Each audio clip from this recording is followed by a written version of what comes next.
ஆவினில் பனைப் பொருட்களை சேர்ப்பதற்கு தேவையான நடவடிக்கை எடுக்கப்படும் என்று அமைச்சர் மனோ தங்கராஜ் தெரிவித்துள்ளார்.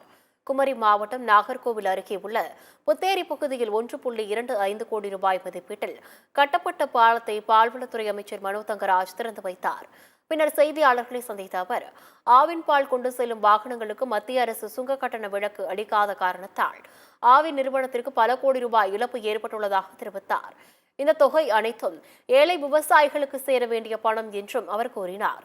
இந்த ஆண்டு புதிதாக தேவைப்படும் பால் பொருட்களை தயாரிக்க மத்திய அரசின் சில அமைப்புகளுடன் சேர்ந்து ஆய்வு செய்து வருவதாக தெரிவித்த மனோ தங்கராஜ், அதன்படி ஆவினில் பனைப் பொருட்களை சேர்ப்பதற்கு தேவையான நடவடிக்கை எடுக்கப்படும் என்று கூறினார். புதிதாக தேவைப்படுகின்ற பால் உபபொருட்கள் தயாரிக்க வேண்டும் என்ற முடிவை எடுத்து அதற்கு சில ஏஜென்சிஸோட ஒன்றிய அரசினுடைய ரிசர்ச் இன்ஸ்டியூட்ஸோட கூட நாங்கள் ஒரு டைப் பண்ணி அதுக்கு ப்ராடக்ட்ஸ் ஸ்டடி பண்ணிட்டு இருக்கோம். அது வருகின்ற நேரத்தில் தேவைப்பட்ட நம்ம கண்டிப்பாக ஒன்றிய அரசு பல்வேறு சலுகைகளை கடந்த காலங்களில் படிப்படியாக நிறுத்தி இருக்கிறாங்க. இப்போ அவங்களும் முன் வரணும். நாங்கள் மட்டும் விவசாயிகளுடைய பிரச்சனைகளை ஏற்பதல்ல, அவங்களும் வரணும். உதாரணத்தை எடுத்துட்டோம்னா, இப்போ தீவனங்களுக்கு ஒன்றிய அரசு விவசாய பெருங்குடி மக்கள் மானியம் கட்டிட்டு இருக்காங்க. அது போன்ற மானியங்கள் வழங்கலாம். புதிய ஆண்டர்பிரனர்ஸுக்கு அவங்க பல்வேறு கடன் வசதிகள் இந்த கார்பரேட்டுகளுக்கு கொடுப்ப மாதிரி இவங்களுக்கும் கொடுக்கலாம். இப்படி எத்தனையோ முறைகளில் அவங்க உதவ முடியும்.